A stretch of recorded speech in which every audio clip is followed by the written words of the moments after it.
All right, today is the day. Yeah. Oh, so many people around. Yeah, they're going to become, well, actually, they're not allowed down here. Police have been blocking this place off since Monday. In prep for this. Yeah. I mean, this is exciting stuff. Copyright Amendment Bill. That's right. The 2014 version. Yep. Which has been in the Bills Committee until 2015 December. And That's today right. is the day. Today is the day. And if you want to understand, you got to hear from Vincent Wong, Founder of Solution on Wheels, and Andrew Work, Harbor Times. All right, welcome. Let's get into it. Okay. Today, they call it the Article 23 of the Internet. Article 23. I mean, in most part of the world, when the word or when the digit 23 came up, most people will think about Michael Jordan. Ah, yeah. Okay. Fair enough. I was like... And Kobe Bryant just announced he is retiring. Yeah. Anyway, so, but in Hong Kong, 23 is a completely different number. Yeah, so Article 23 relates to security, and the copyright law, people are saying that under the guise of protecting copyright, oh, we're just anti-piracy, they're going to use it to suppress political dissent on the Internet. So they're calling it the Article 23 of the Internet. What are we talking about?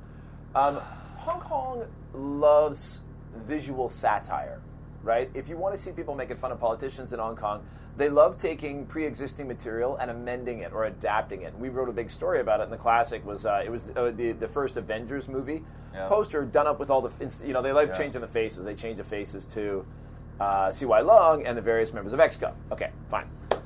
But people are concerned that this new law means that if somebody uses it for political satire, under the guise of protecting copyright, the government's going to bring the hammer down mainland China style on people. I have to say, that was the worry. That's the concern. That was the worries back in 2011. Yeah. And back then, the government has to pull the bill out. Yeah. And then re-amend it. Yeah. Or amend it further. Yes.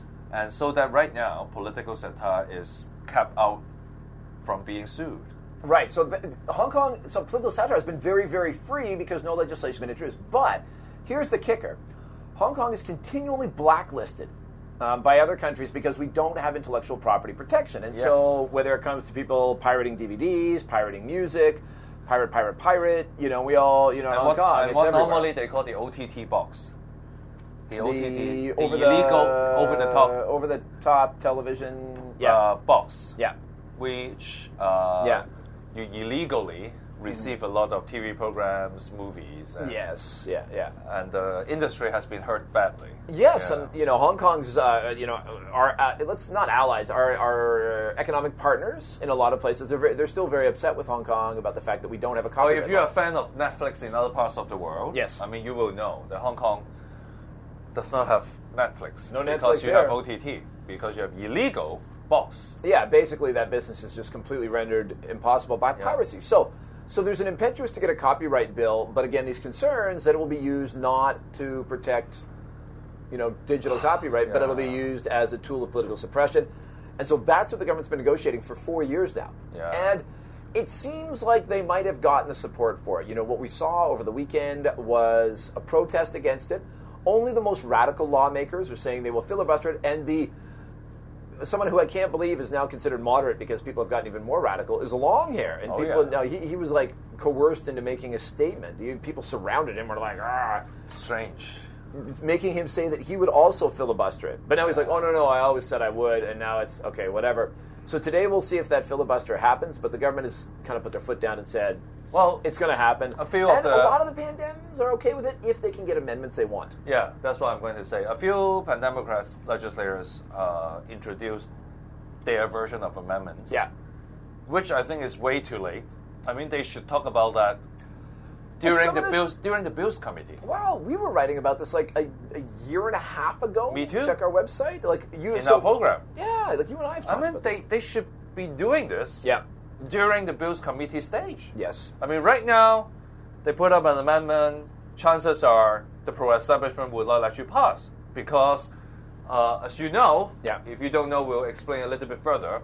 Legislators' private members' bill or private members' amendment needs to have both the geographical constituency and the functional constituencies pass, which is almost impossible. Yeah, I know. That's a tall order. Especially the functional constituency. But the original amendment introduced by the government, you do not have to separate two groups to vote. You just put everybody together and just, if it is more than half, it's fine. So with the pro-establishment, it's clearly more than half. It's not 2/3 a political reform package. Yeah. They will pass it. So what are these exemptions that are probably not going to pass because of pro-establishment? Number one, UGC, user-generated content, right, which is basically anything created by social media, or, now here's the one that I find a little funny, blogs. Oh, yeah. What is a blog? I mean, like, so for example, Harbor Times, we have a newspaper license. Yep. We are considered a legitimate journalist endeavor. We get passes to LegCo. But the way that we publish our website, the technology that we use is WordPress, which is known as the world's biggest blog. But a lot of big media outlets use this so-called blog technology. So are we a blog, or are we, a news organization like Tsingtao? I don't know. So these things are a little fuzzy. The other type is the fair user principle, or the fair user doctrine, which means limited use of copyright material without permission, which the Democratic Party would probably be okay with.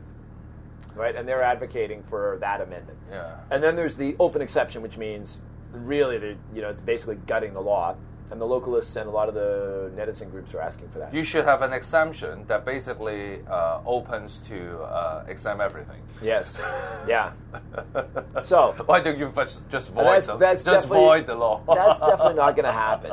But there has to be, and some people, the government is looking to say, well, we'll have exemptions like Australia and Britain, but there are a lot of people on the side. They're quite. Quite restrictive. You know what?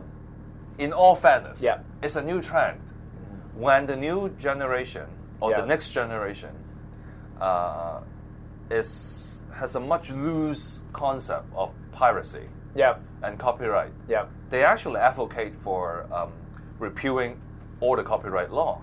I mean, have you heard about the Privacy Party in Germany?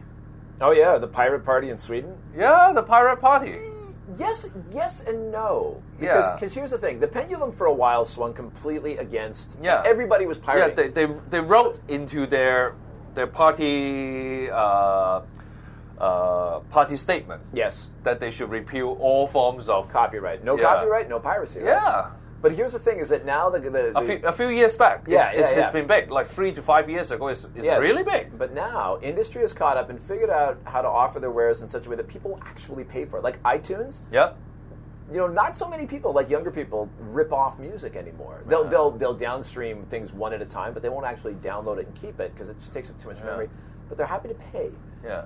And that shift is coming. So that the pendulum seems to be swinging. But that being said, that's what I'm saying. Yeah. That's what I'm saying, that if you still stuck with the mindset of the Pirate Party, then probably chances are you are still stuck with the mindset 3 to 5 years ago. Yeah.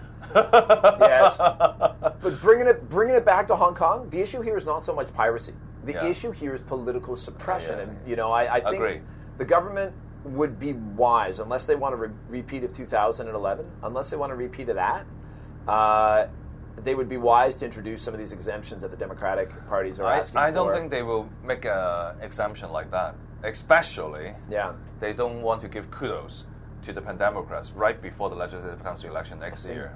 That's part of it. And the second thing is that we have an administration that is hewing to a more repressive Beijing regime. That's true, They always want to have the option of the hammer.